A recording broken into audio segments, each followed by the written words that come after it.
ইদানিং গ্রামে বা শহরে যেখানেই যাচ্ছি একটা কথাই শুনতে পাচ্ছি, এবার ভোট কিভাবে দেব। এবার নাকি একদিনে 2 ভোট, তার মানে ভোট সেন্টার 2বার যেতে হবে, 2বার লাইনে দাঁড়াতে হবে। Lot of confusion. কিন্তু এই সব কিছু নিয়ে আপনার যাবতীয় দুশ্চিন্তা আজ দূর হয়ে যাবে।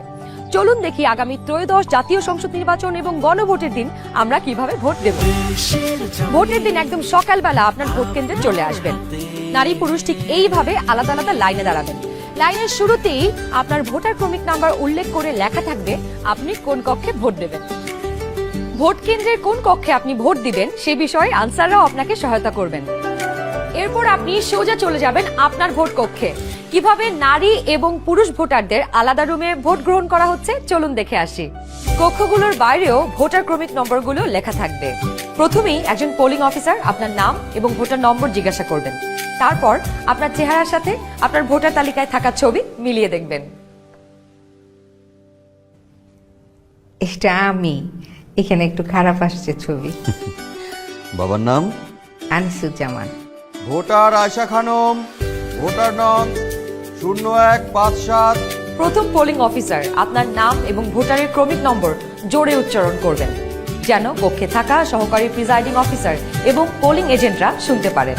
এরপর দ্বিতীয় পোলিং অফিসার আপনার আঙুলে অমোচনীয় কালি লাগিয়ে দেবেন। তারপর আপনি চলে যাবেন সহকারী প্রিজাইডিং অফিসারের টেবিলে। প্রিজাইডিং অফিসার আপনার ভোটার নাম্বার লিখে আপনাকে 2টো ব্যালট পেপার দেবেন। জানি এবার গণভোটের জন্য গোলাপি ব্যালট আর সংসদ সদস্য নির্বাচনের জন্য সাদা কালো ব্যালট। বাহ! ব্যালট পেপার নেবার সময় আপনাকে স্বাক্ষর করতে হবে। আপনি চাইলে টিপসই দিতে পারেন। দেশের ছবি আপনার হাতে। ব্যালটের সাথে দেওয়া হবে সিল মারার জন্য একটি রাবার স্ট্যাম্প। আপনি 2টি ব্যালট এবং রাবার স্ট্যাম্প নিয়ে ভোট দেবার গোপন কক্ষে যাবেন।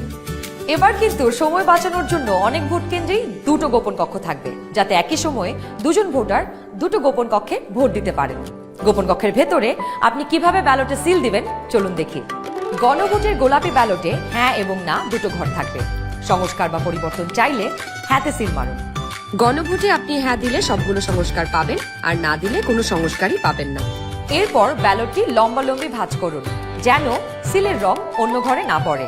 এরপর আড়াআড়ি ভাঁজ করুন। সংসদ সদস্য নির্বাচনের জন্য সাদা কালো ব্যালটটিতে থাকা আপনার পছন্দের ব্যক্তি বা দলের মার্কায় সিল মারুন। সিলটি কিন্তু নির্ধারিত ঘরের বাইরে যাওয়া যাবে না। মার্কার বাইরে সিল পড়লে আপনার মহামূল্যবান ব্যালটটি বাতিল হয়ে যাবে। সিল মারার পর এই ব্যালটটিও প্রথমে লম্বালম্বি ভাঁজ করুন, যেন সিলের কালি অন্য মার্কায় না লাগে। এরপর আড়াআড়ি ভাঁজ করুন।